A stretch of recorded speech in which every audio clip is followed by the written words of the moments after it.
राज्यभरामध्ये आज रामनवमीचा उत्साह दिसतोय आणि राज्यभरातील मंदिरांमध्ये पहाटेपासूनच धार्मिक विधींना सुरुवात झाली होती. तर दुपारी 12 वाजता राम जन्मोत्सव सोहळा पार पडला. भव्य शोभायात्रा, मंदिरांमधील भजन कीर्तन आणि रामनामाच्या जयघोषाने वातावरण भक्तिमय बनलंय. शिर्डीतल्या साई मंदिरामध्ये राम जन्मोत्सव सोहळा उत्साहात पार पडला. आज दुपारी चांदीच्या पाळण्यात रामाची प्रतिमा ठेवण्यात आली आणि त्यानंतर रामनामाच्या जयघोषामध्ये पाळणा गाण्यात आला. मग साई समाधीवरती पाळणा ठेवत आरती, मध्यान्ह आरती पार पडली. त्यावेळी शेकडो साई भक्त साई मंदिरामध्ये उपस्थित होते. महाराष्ट्राचं कुलदैवत असलेल्या खंडेरायाच्या जेजुरी गडावरती रामनवमी मोठ्या उत्साहात साजरी झाली. राम जन्मोत्सवानिमित्त जेजुरीतील खंडोबा मंदिरामध्ये राम, लक्ष्मण, सीता आणि हनुमान यांच्या प्रतिमेची आकर्षक अशी सजावट करण्यात आली आहे. त्याचबरोबर मंदिराचा गाभाराही आकर्षक फुलांनी नटलाय. नागपुरातल्या रामनगरमधील पोद्दारेश्वर मंदिरामध्ये आज पहाटेपासूनच भाविकांनी गर्दी केली आहे. रामनवमीनिमित्त मोठ्या संख्येने महिला आणि ज्येष्ठ नागरिकांनी प्रभू श्रीरामाचं दर्शन घेतलं. संध्याकाळी मंदिरातनं भव्य शोभायात्रा काढण्यात येणार आहे. तर मुख्यमंत्री देवेंद्र फडणवीसही दुपारी दर्शनासाठी दाखल झाले आणि त्यांनी आरतीही केली. रामनवमीनिमित्त नांदेडमध्ये विश्व हिंदू परिषद आणि बजरंग दलातर्फे मोटरसायकल रॅलीचं आयोजन करण्यात आलंय.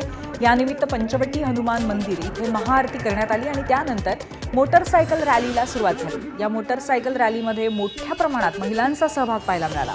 पारंपरिक वेशभूषा आणि डोक्याला भगवा फेटा बांधत महिलांनी जय श्रीरामच्या घोषणा देत रॅलीमध्ये आपला सहभाग नोंदवला. या मोटरसायकल रॅलीमुळे नांदेडमध्ये सगळं भगवं असं वातावरण पाहायला मिळालं. बीडमध्ये श्रीरामनवमीचा उत्साह पाहायला मिळतो. बीड शहरातनं श्रीरामनवमी निमित्त तरुणांनी विराट मोटरसायकल रॅली काढून उत्साह साजरा केला.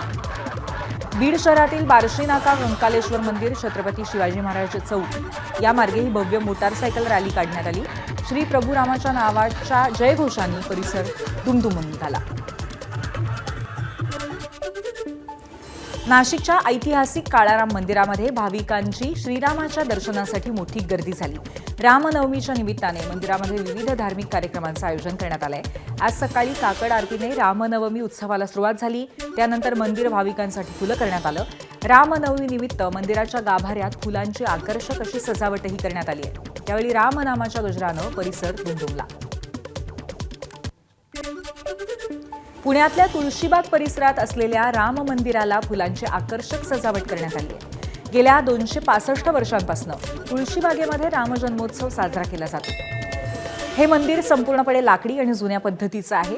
रामनवमीला इथे हजारोंच्या संख्येने भाविक दर्शनासाठी हजेरी लावतात. शौर्य, सत्य आणि त्याग याचं मूर्तिमंत उदाहरण म्हणजे प्रभू श्रीराम. आज देशभरात रामनवमी साजरी केली जात आहे. जन्मोत्सव मोठ्या उत्साहानं साजरा केला जातोय. मी सध्या पुण्यातल्या तुळशीबाग परिसरात असलेल्या राम मंदिरात आहे, जे अत्यंत प्राचीन आणि लाकडी राम मंदिर आहे. त्यात राम मंदिरात प्रभू रामाची जी मूर्ती आहे ती सुंदर पद्धतीनं सजवण्यात आली आहे. आणि या राम मंदिराचं महत्त्वच आहे की गजबजलेली तुळशीबाग आहे, त्याच्यामध्ये 21वा म्हणून हे राम मंदिर आहे. आणि महत्त्वाचं म्हणजे राम जन्मोत्सव दरवर्षी मोठ्या उत्साहानं या मंदिरात साजरा केला जातो. आपण जर बघितलं तर रामनवमीच्या निमित्ताने या मंदिराला उत्तम सजावट करण्यात आली आहे. फुलांची देखणी सजावट आहे आणि संपूर्ण जो गाभारा आहे, जो सभामंडप. परभणी शहरामध्ये राम जन्मोत्सव मोठ्या भक्तिभावात पार पडला. शहरातील बारबिंड गल्लीतील पुरातन राम मंदिरामध्ये दरवर्षीप्रमाणे यंदाही सोहळ्याचं भव्य आयोजन करण्यात आलं होतं. यावेळी लहान मुलांसह ज्येष्ठ नागरिकांनी मोठ्या संख्येनं उपस्थिती दाखवली आणि उत्सवात सहभाग घेतला. मंदिरामध्ये राम जन्मोत्सवासाठी आकर्षक पाळणाही सजवण्यात आला होता. तसंच भजन कीर्तनासह सांस्कृतिक कार्यक्रमांचं आयोजन करण्यात आलं होतं.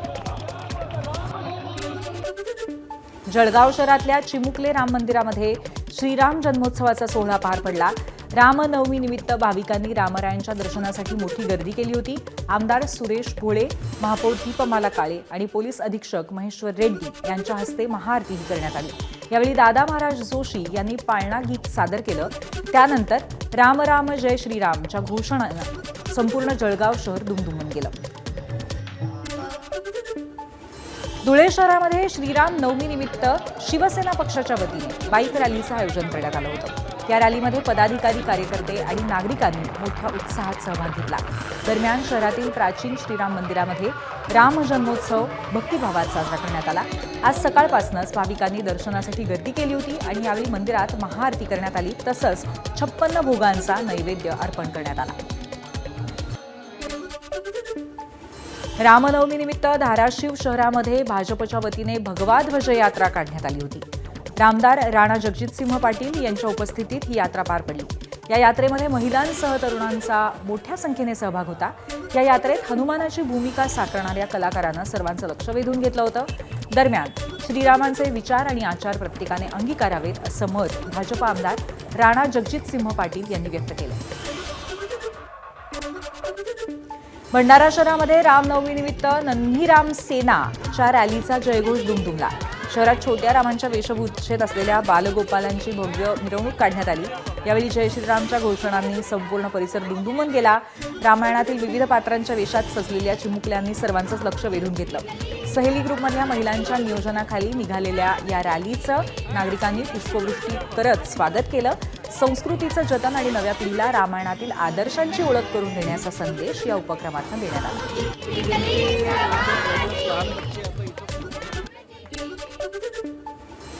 जळगावच्या एरंडोल तालुक्यातील उतराण गावामध्ये भागवत पाटील मित्र मंडळाच्या वतीने भव्य बैलगाडा स्पर्धा रंगली. राज्यभरातील विविध जिल्ह्यातनं 350हून अधिक बैलगाड्यांची स्पर्धेत सहभाग होता.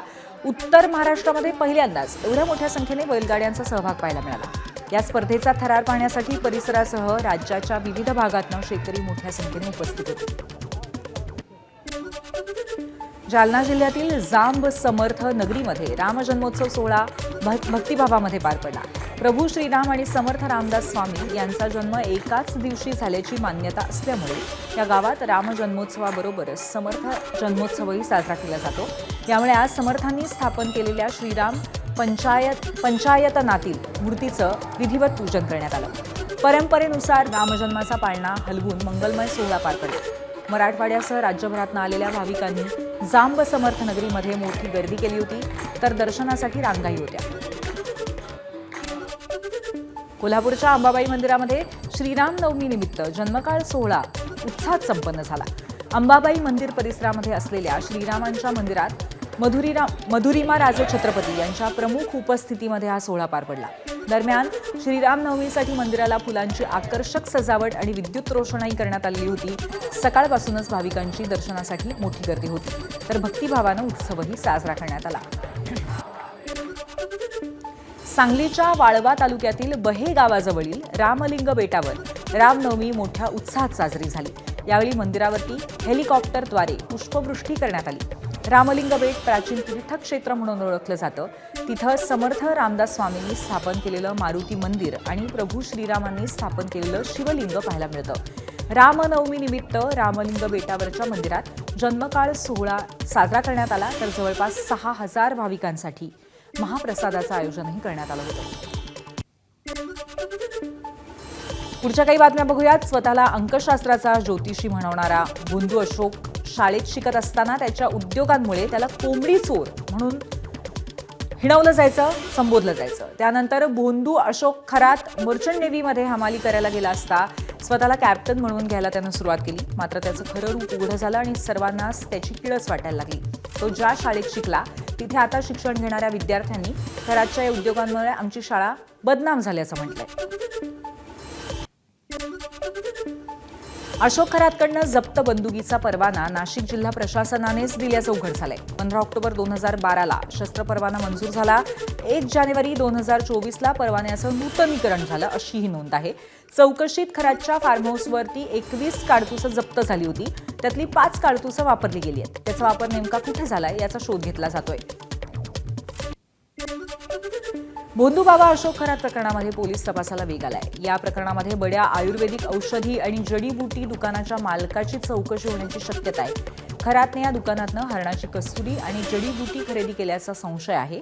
तसंच नाशिक रोड परिसरातील एका ज्वेलरलाही पोलिसांनी रडारवरती ठेवलंय. संबंधित ज्वेलरकडनं बनावट रत्नांची खरेदी झाल्याची माहिती आहे. अंधश्रद्धा आणि फसवणूक प्रकरणातील पुरावे जोडण्याचा पोलिसांचा प्रयत्न सुरू आहे. आर्थिक व्यवहार आणि धार्मिक विधींचा संबंध उलगडण्याची शक्यता आहे. बोंधूबाबा अशोक खरातच्या शिवनिका संस्थांची बँक खाती सील करण्यात आली आहेत. आर्थिक व्यवहारांची चौकशी आणि तपास सुरू आहे. विशेष तपास पथकाकडून मालमत्तेची माहिती मागवण्यात आली आहे. खरातच्या कुटुंबियांच्या नावावर असलेल्या जमिनी, घरं, दुकानांची चौकशी सुरू आहे. नोंदणी विभागाकडून राज्यभरातील मालमत्तांचा शोध सुरू आहे. कोट्यावधी रुपयांची आर्थिक माया उघड होण्याची शक्यता आहे. मालमत्ता खरेदीसाठी पैसा कुठून आला याचाही तपास सुरू आहे. बेनामी मालमत्ताही असल्याचा संशय आहे.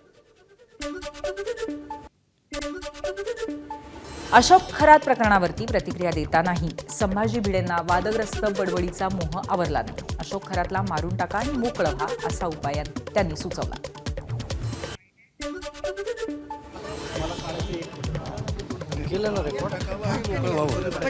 मारून टाकून मोकळं व्हावं. रुपाली चाकणकर यांच्या महिला आयोगाच्या अध्यक्षपदाचा राजीनामा मिळालेला आहे, परंतु पक्षाच्या महिला अध्यक्षपदाचा राजीनामा त्यांनी अजून दिलेला नाहीये. मात्र आता हा राजीनामा घेण्यासाठी दबाव वाढू लागलाय. पक्षाची मंगळवारी बैठक झाली, त्यात निम्म्याहून अधिक आमदारांसह नेत्यांनी राजीनाम्याची मागणी केली. पक्षाची बदनामी रोखण्यासाठी चाकणकरांचा राजीनामा घेणं योग्य राहील अशी भूमिका आमदारांची आहे आणि ही भूमिका राष्ट्रीय अध्यक्ष सुनेत्रा पवारांकडे त्यांनी मांडल्याचं कळतंय. अशोक खरातवरनं दोन्ही शिवसेना नेत्यांमध्ये ट्विटर वॉर रंगलाय. बोंधू खरातला दिलेल्या पाण्याच्या जोडणीवरनं शिवसेनेच्या शीतल म्हात्रेंनी ठाकरेंच्या शिवसेनेवरती आरोप केलाय. मातोश्रीवरच्या मॅडमच्या आग्रहाखातर खरातला पाण्याची जोडणी दिली असं ट्विट करत शीतल म्हात्रेंनी म्हटलंय, ताज का राज फुटला तर यांच्या तोंडचं पाणी पडेल असं शीतल म्हात्रे म्हणाले. त्यामुळे मातोश्रीच्या मॅडम म्हणत रश्मी ठाकरेंवरती शीतल म्हात्रेंचा रोख असल्याचं दिसतंय. शीतल म्हात्रेंच्या ट्विटनंतर ठाकरेंच्या शिवसेनेच्या नेत्या सुषमा अंधारे यांनी शीतल म्हात्रे आणि नीलम गोरेंवरती निशाणा साधलाय. विधान परिषदेची जागा मिळवायची असेल तर मग आता शिंदेंची भाटगिरी आपल्यालाही करावीच लागेल असा इशारा सुषमा अंधारेंनी शीतल म्हात्रेंवरती साधलाय. सातारा पोलीस अधीक्षकांच्या निलंबनाच्या मुद्द्यावरनं विधान परिषद उपसभापती नीलम गोरे यांनी स्पष्टीकरण दिलंय. निलंबनाचे आदेश आपण दिले नसून केवळ प्रशासनाला निर्देश दिले होते असं त्या म्हणाल्या. तसंच या प्रकरणामध्ये ठाकरेंच्या शिवसेनेचे आमदार अनिल परब दिशाभूल करतायत असाही त्यांचा आरोप आहे. राज्यसभेसाठी पुन्हा संधी न मिळाल्यामुळे प्रियांका चतुर्वेदी संतापलेले आहेत. उद्धव ठाकरेंनी बोलावलेल्या खासदारांच्या बैठकीत त्यांनी आपला संताप व्यक्त केला.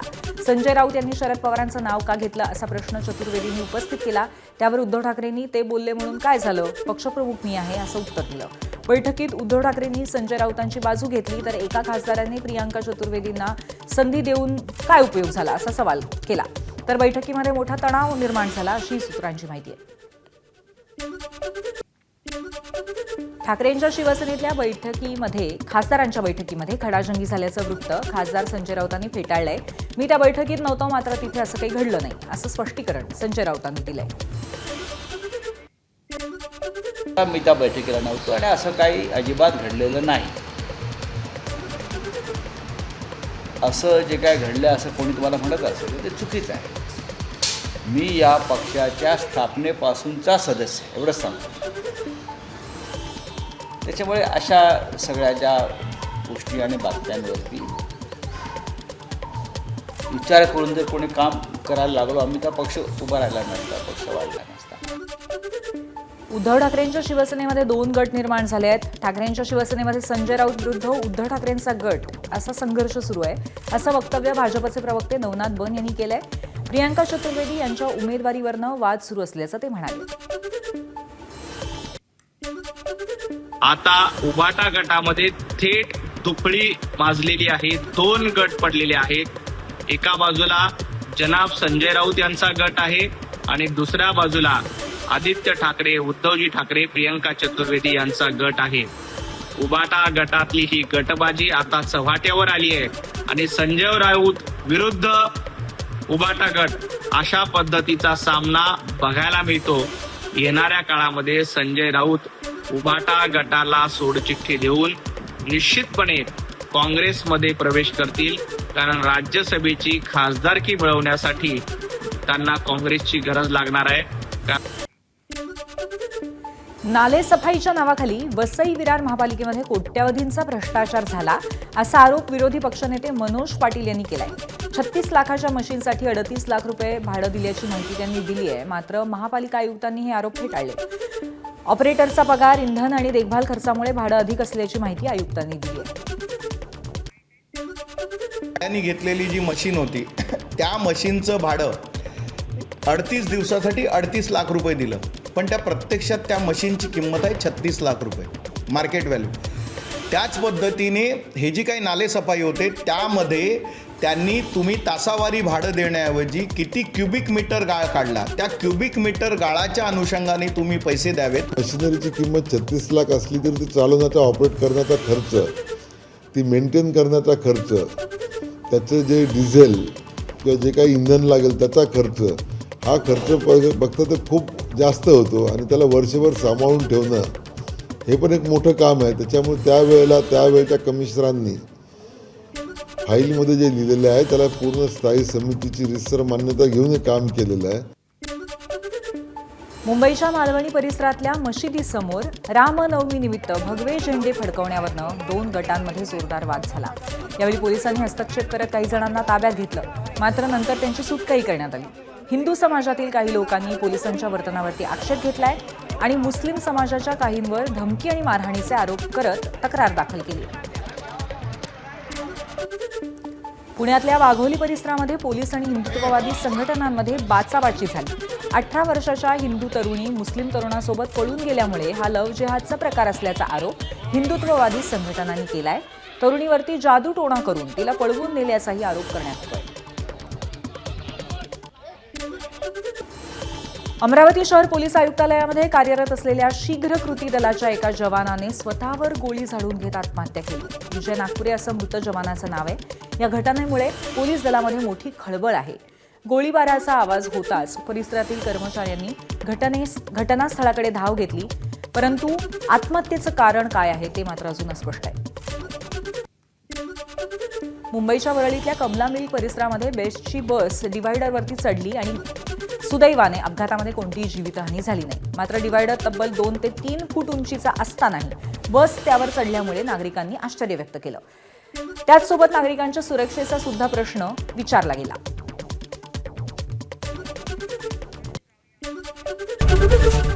एबीपी माझा, उघडा डोळे बघा नीट.